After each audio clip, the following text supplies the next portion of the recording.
السلام علیکم اور خوش آمدید۔ آج ہم بات کرنے جا رہے ہیں ایک بہت اہم مسئلے پر، جو ہے گلف کنٹریز کی طرف سے ریسرچ اور ایجوکیشن میں انویسٹمنٹ کی کمی۔ کیا آپ نے سوچا ہے کہ گلف کنٹریز جو کہ دنیا بھر میں امیر ترین ممالک میں سے ہیں، کیوں نہیں انویسٹ کرتے ریسرچ اور ایجوکیشن میں؟ آئیے آج ہم اسی مدعے پر غور کرتے ہیں۔ گلف کنٹریز جیسا کہ سعودی عرب، UAE اور قطر دنیا بھر میں اپنی امیریت کے لیے مشہور ہیں، لیکن اگر ہم ایجوکیشن اور ریسرچ کی طرف دیکھیں تو یہ ممکن ہے کہ آپ حیران ہو جائیں۔ گلف کنٹریز میں ریسرچ اور ایجوکیشن پر کیوں کم فوکس ہے؟ یہ سوال اکثر اٹھتا ہے۔ آپ نے کبھی یہ نہیں سنا ہوگا کہ کوئی گلف کنٹری تعلیم حاصل کرنے جا رہا ہے، بلکہ وہاں لوگ صرف جاب کرنے یا اپنا بزنس سیٹل کرنے جاتے ہیں۔ ویسے تو اس کی کئی وجوہات ہیں، لیکن 4 بڑی وجہ ہیں جنہیں ہم ایک ایک کر کے دیکھتے ہیں، اور اس کے بعد ہم یہ دیکھیں گے کہ آنے والے وقتوں میں یہ گلف کنٹریز اپنے ایجوکیشنل سیکٹر کو کیسے بہتر بنائیں گی۔ پہلی وجہ ہے کہ گلف کنٹریز کے معاشرے میں ریسرچ کا دور ابھی نیا ہے۔ اگر ہم دیکھیں تو نارتھ امریکہ اور یورپ جیسے ممالک نے ریسرچ اور ایجوکیشن پر اربوں ڈالرز خرچ کیے ہیں، جبکہ گلف کنٹریز نے اس شعبے میں ابھی تک کوئی خاص رقم خرچ نہیں کی ہے۔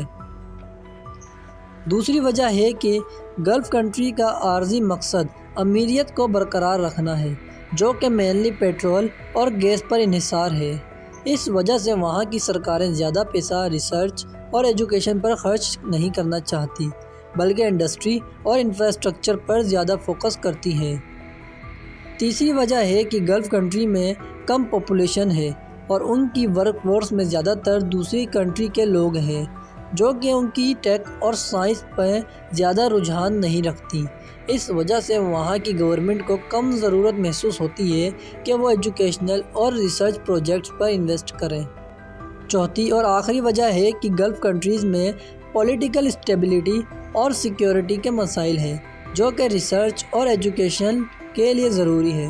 جب تک یہ مسائل حل نہیں ہوتے، تب تک وہاں پر ایجوکیشنل کا بہترین انوائرمنٹ نہیں ہو سکتا۔ تو یہ تھی کچھ وجہ گلف کنٹریز کو ریسرچ اور ایجوکیشن میں انویسٹ کرنے سے روک رہی ہیں، لیکن یہ بھی سچ ہے کہ آج کے دور میں ریسرچ اور ایجوکیشن ہی ہے جو ایک ملک کو اصل ترقی اور امیریت میں اضافہ دیتی ہے۔ مگر کیا یہ رکاوٹیں ہمیشہ قائم رہیں گی؟ تو چلیے اب ہم گلف کنٹریز کے فیوچر پلانز دیکھتے ہیں۔ سب سے پہلی بات تو یہ ہے کہ گلف کنٹریز اپنے اکنامی کو ڈائیورسیفائی کر رہی ہے۔ وہ اب صرف آئل اور گیس پر نہیں بلکہ ٹیکنالوجی اور انوویشن پر بھی زیادہ توجہ دے رہی ہیں۔ اسی لیے فیوچر میں وہ ریسرچ پر زیادہ انویسٹ کرنے کی سوچ رہے ہیں۔ دوسری بات ہے کہ گلف کنٹریز اپنے ینگ جنریشن کو انکریج کر رہے ہیں ٹیک اور سائنس میں رجحان بڑھانے کے لیے۔ وہ اسکالرشپ اور ریسرچ اپرچونٹیز پرووائڈ کر رہے ہیں تاکہ اپنی ورک فورس کو سائنس اور ٹیک میں بہتر تیار کر سکیں۔ تیسری بات ہے کہ گلف کنٹری میں اپنی ریسرچ انسٹیٹیوٹ اور یونیورسٹیز کو ماڈرنائز کر رہے ہیں۔ وہ state of the art facilities اور کٹنگ ایج ٹیکنالوجی پرووائڈ کر رہے ہیں تاکہ وہ انٹرنیشنل لیول پر کمپٹیٹیو ہو سکیں۔ اور آخر میں گلف کنٹریز انٹرنیشنل کولیبریشن کو بھی پروموٹ کر رہے ہیں۔ وہ دوسری ایڈوانسڈ کنٹریز کے ساتھ پارٹنرشپ کر کے ریسرچ اور ایجوکیشن کو بہتر بنانے کی کوشش کر رہے ہیں۔ تو یہ تھے کچھ فیوچر پلانز جو گلف کنٹریز اپنے ریسرچ اور ایجوکیشن میں انویسٹ کرنے کے لیے بنائے ہیں۔ امید ہے کہ ان اقدام سے وہ اپنے آنے والے دور میں اپنے ایجوکیشن سسٹم میں اہم کامیابی حاصل کر سکیں گے۔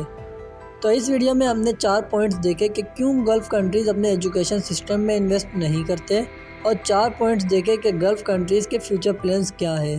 اب آپ کمنٹ میں بتائیں میں نے اس ویڈیو میں کتنی بار ریسرچ اور ایجوکیشن لفظ کا استعمال کیا ہے۔ امید ہے کہ آپ کو آج کی ڈسکشن پسند آئی ہوگی۔ اگر آپ کو یہ ویڈیو اچھی لگی ہو تو لائک کریں، شیئر کریں اور چینل کو سبسکرائب کریں۔ تو ملتے ہیں اگلی ویڈیو میں، تب تک کے لیے اللہ حافظ۔